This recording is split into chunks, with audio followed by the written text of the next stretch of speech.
So welcome one and all. Good evening, everyone who have joined us today evening for our very own VIBGYOR Group of School Social Media Live series with our VIBGYOR alumni, Dr. Hussain Kanchwalla. Yeah. Stay tuned, everyone, and let's hear it from him what he has to say about his career trajectory. So before we start, let's introduce you, Dr. Hussain.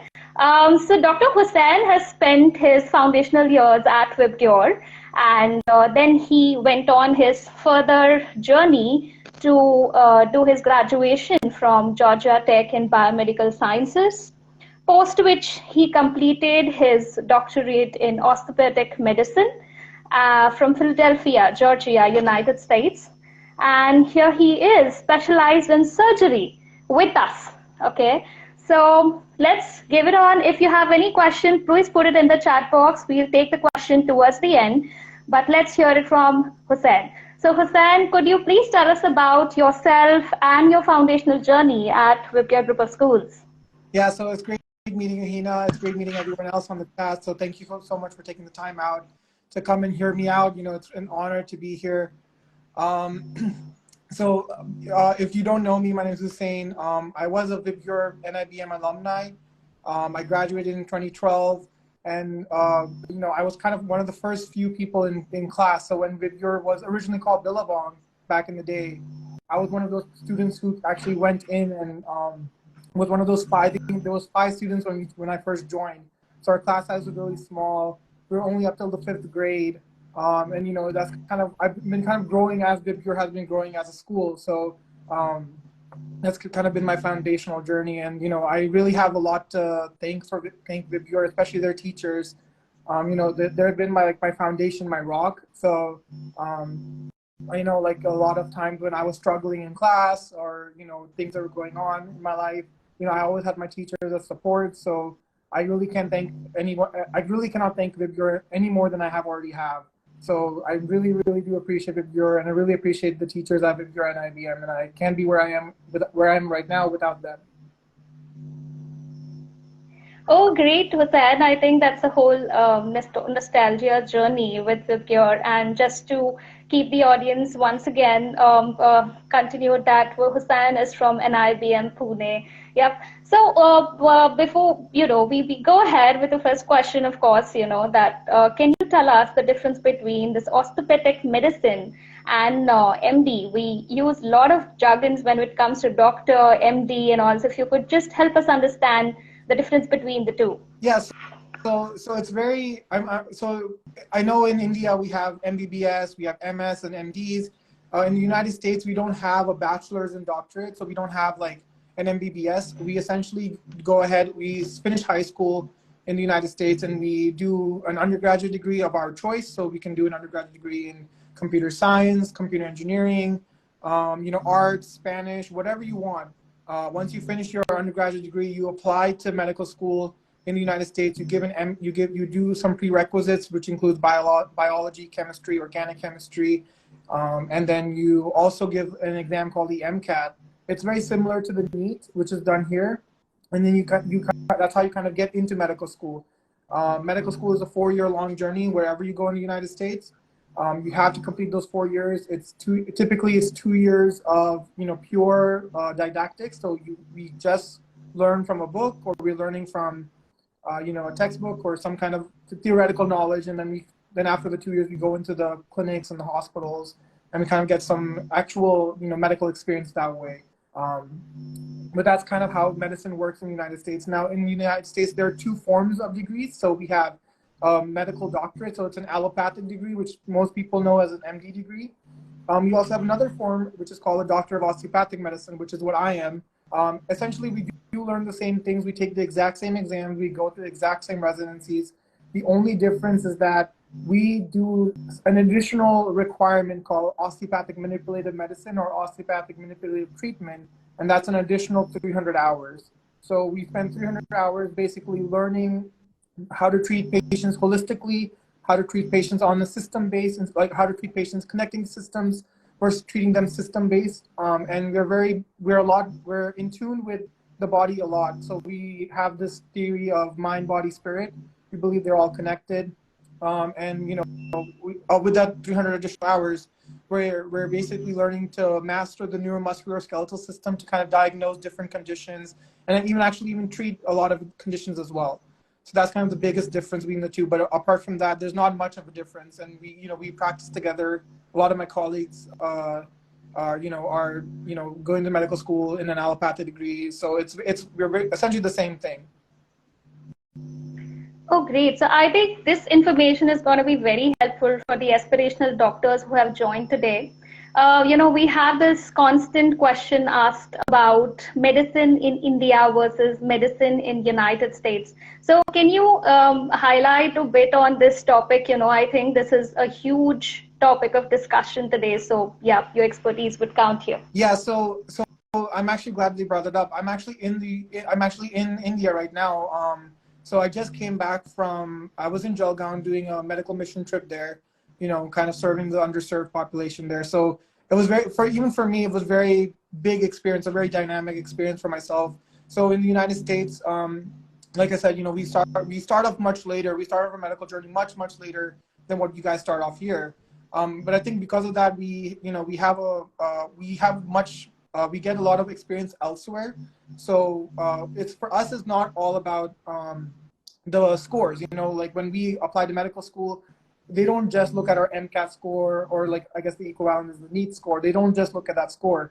They look at a lot of other different things. They try to see, hey, are you an actual personable person? Like, do you actually know what it means to be a physician? Because once you start that journey, I really think it's really hard to turn back.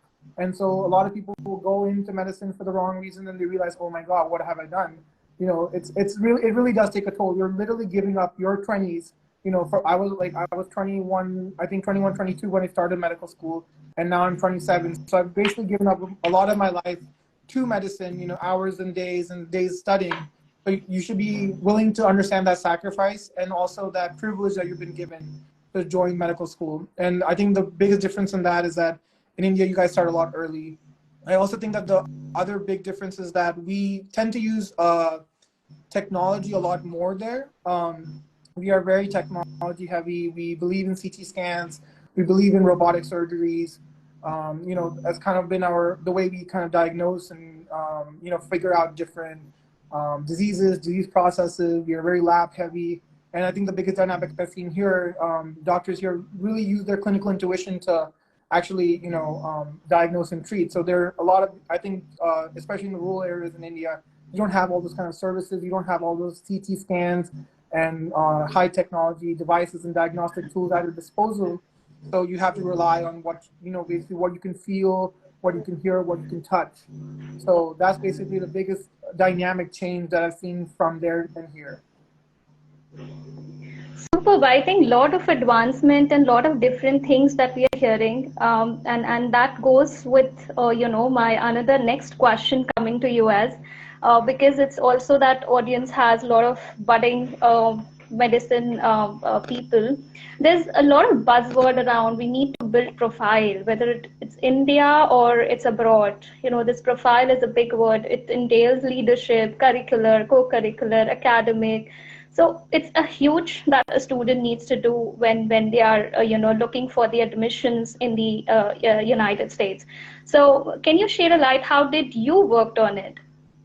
Yeah. So I agree with you there completely. Profile building is a very important aspect of anyone's career, whatever field you decide to go to, and especially more so important in medicine because remember, medicine is not the business of how high can I score on an exam. Medicine is a business of people. We are working with physicians. We are working with other people. We're working with nurses. We're working with patients. So it is a business of people. So you need to learn to be personable with them. You need to learn also to be humble. So I think a lot of what medical schools look at when they're trying to accept students, they're not looking just, hey, is this guy a smart guy? They want to know, like, is this guy a smart guy? Is he not a robot? That's one of the big things. Don't be a robot. Learn, is he personable? Can he adapt to different situations? Can he talk to people, or is he a shy person? Those are the kind of things that are kind of highlighted, especially on missions. So for example, for me, one of my biggest passions I'm passionate about is cooking. So I love cooking. I started my cooking journey kind of early, like late in my undergraduate career. So I'm a big cooking person, and if people in the audience have seen the Great British Bake Off, so it's a show where they make different pastries and stuff like that. So I always tend to make it a point at the end of my week when I have some time off on the weekends. I'll try to make the dish that the person who lost that week. So like if the person lost that week, I'll try to make that dish, and obviously it won't turn out the best, but it's something that I still love and I enjoy, and it's something that distresses me a lot. So I think if you highlight things that you're passionate about outside of medicine, outside of your academic careers, anything, it could be it could be the most like it could be like the most mundane thing, but to someone else that's like the most unique thing you have as a person. So don't be afraid to highlight yourself, even whatever you're doing. Don't be afraid to highlight the mundane, because for someone else that mundane is honestly a treasure trove. So be confident in that. Express yourself, and don't try to try to do many things and impress other people. Impress yourself. If you can impress yourself, I think you can impress other people. People will automatically be impressed with that. So that's kind of how I build my profile. Honestly, like just by doing things I love, just by doing things that I enjoy a lot, and I think people appreciate that. That's super great. So passion, interests, a lot of things coming up through profile building of yours, and we hear you when you say the passion for cooking. Yeah. Okay, so we move on to the next question, and this would be more about, this is the heated argument amongst the students. Finances, okay, the big heart of the education, finances are parents, and they would want to know how different is medical from India to United States when it comes to financing the medical journey. Yeah, so finance, so definitely the finances are a lot different. When we look at the American medical education system, it's a pretty expensive system, where usually medical schools go anywhere from, $20,000 a year, all the way up to, I've seen like $100,000 a year. So it can range anywhere between that, on typically $50,000 to $60,000 a year, which is a lot if you think about it. But at the end of the day, you have to understand that being a physician is an investment in yourself. So you think about it as you're investing in yourself. So you want to make sure that you get a good return on your investment. And to get that return on investment, you kind of have to project and see where you're going to be headed. So the way the American medical system works is that when you finish your medical education, you finish residency, you're projected to have a good salary to pay that back. So although upfront it looks like you're paying a large amount, how the hell am I going to pay this? At the end of the day, you're making also a good amount to pay that back, live comfortably, and live a decent lifestyle. Because you have put in a lot of time and effort and energy.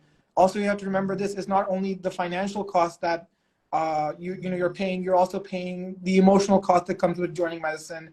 A lot of ups and downs, a lot of roller coasters. It's also you have to sacrifice a lot. So I remember when I was going through medical school, I had to sacrifice a lot of birthdays, a lot of get-togethers. So those are also the other. You're basically investing a lot. You're investing your money, you're investing your time, and you're investing your energy. So those are the three things that you're investing, and you have to see, are you able to get the return on investment? And I think that's the biggest myth or notion that people have, that it's too expensive, I can't do it. It's not too expensive. You're investing in yourself, and you will. I promise you, if you go through the process, most of the times, most people will see that it's much more happier at the end, light at the end of the tunnel. But the light at the end of the tunnel is a 15-year light. So you have to be strong for those next 15 years almost. Thank you for highlighting that point. I think good education and return of investment correlates really well, and I think that's important as well. Now, Hussain, we would also like to know, from India to United States, there are cultural differences, there are weather differences, there are a lot of differences in the people around, how, so you might have come across a lot of challenges, obstacles and barriers while you were having this transition or in your journey of medicine. What did you face it, and how did you overcome that? Yeah, so I think you're very true. Transition to United States it's a big transition. The way we do things in India, In my opinion, I feel a little bit more relaxed. I think the day starts at like 9, 10 o'clock in Pune at least, but where the day starts a lot earlier there in the United States. Um, so that's like that's just one challenge, just adapting to the culture, adapting to that different time zone, adapting to how things are done. So a lot of the times, like, we have to do everything ourselves. We have to go do our grocery shopping. We have to, basically do the basics, clean our cars and things like that. But here I feel like we have help around to help us out, do the basic stuff. So that's one challenge. But the biggest challenge I think most of you will face, anyone who's trying to go there, is actually that learning challenge. So I think when I was here, we really focused on, having a textbook or having a book or reading a book. Like where our method of studying has always been, highlighting and this and that. And I think my biggest change was that when I was there, I had to learn to adapt to the learning style that best suited me. So everyone has their own learning style. Everybody, learns very different to each other. Some people love learning from books. Some people don't love learning from books. And it's the idea of how can you learn differently. So this is very surprising for, many people that I tell, like, I don't, at least most medical students nowadays don't learn drugs or microbiology from, a textbook or even like on an iPad or something. We actually learn it from cartoons. So we are basically watching cartoons and learning, side effects of different drugs, or we're learning, microbiology, we're learning bacteria and fungi and how they affect the human body. What are the symptoms that are coming out of that? So it's a much more quicker way and much more visual way of learning. And for me, that's how I learn, different things. We also have something called Anki, which is, I hope most of you heard about it. It's basically an application or a software system. It's a flashcard system that the Japanese use to learn English. And I think the United States medical community has basically taken that application and now has used that to learn medical education, to learn different disease processes. So now we have a flashcard system using the same software to learn different disease processes, to learn different pathophysiology, to learn pathology. So it's essentially a flashcard system that is spaced repetition. So I think that's been very ingrained into us, is spaced repetition, because that's how you learn and remember. The more times you see something, the more times you look at something, the more you will remember it. And then active recall, that's also another thing that, that's another big word that we use, but essentially it's, not just looking and reading at something, but actually, like, are you understanding it? Are you actually engaging with that material? So those are like some of the big challenges that I had to, transition from when it came to medical education. And, like I always say, I think people always say this all the time, when you first start medical school, it's like drinking from a fire hose. So you're basically taking in so much information that, you can't even breathe. It feel like you're not even breathing anymore. But that's so to take all that information and boil it down into like the basics, into their, fundamental concept. This is how we do it. And I think that big transition was really, really mind blowing for me, at least.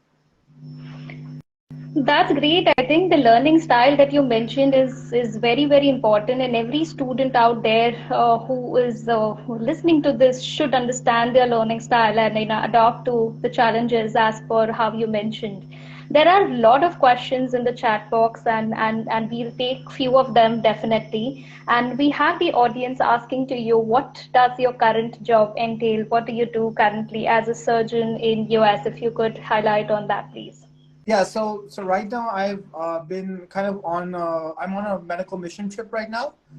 So I've come to India. I've actually gone to my hometown in Jalgaon, where I was born, where my mother was born. If you guys know President Shri Pratibha Patil, she's also from there. So that's where kind of a little bit of Jalgaon. So I've basically been going there. I've been learning different surgeries, how they've been doing it there. In Jalgaon, essentially we've been kind of being a first assist or doing the surgery myself. Back in the United States, I've been on multiple surgery rotations. So typically that entails, me getting up at like 4 a.m., 4:30 a.m., rounding on patients in the morning. And once we finish rounding on the patients, we round again with the team. So we're rounding with the attending or the other residents. And then after that, we finish rounding, we'll go into the OR and we'll kind of prep for the OR. We can, and the surgeries can range from anything. So We can do below the knee amputations all the way to colonoscopies and endoscopies. We can also do, gallbladder surgery, which is cholecystectomies.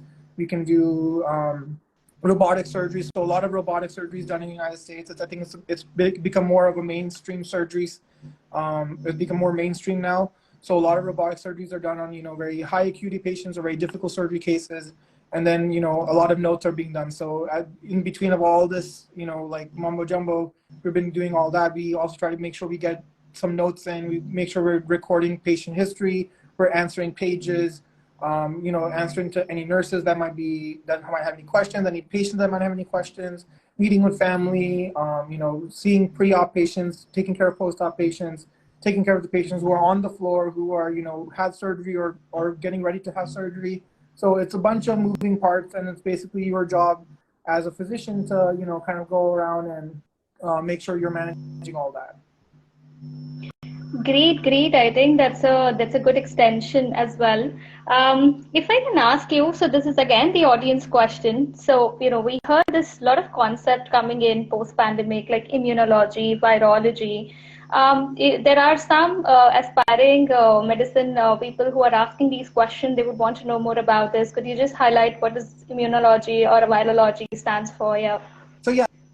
So are you asking like what does virology stand for, or like? What is virology? Yeah, what a doctor would do when it comes to virology, or what a doctor would do when it comes to immunology? Yeah, so we actually have two different specialties for those. So typically virology is handled by infectious disease doctors. So their specialty is in infectious disease, and that is a subspecialty in internal medicine. And then also we have rheumatologists, which most people associate rheumatology with, lupus or rheumatoid arthritis. But in actuality, rheumatologists are specialists in immunology.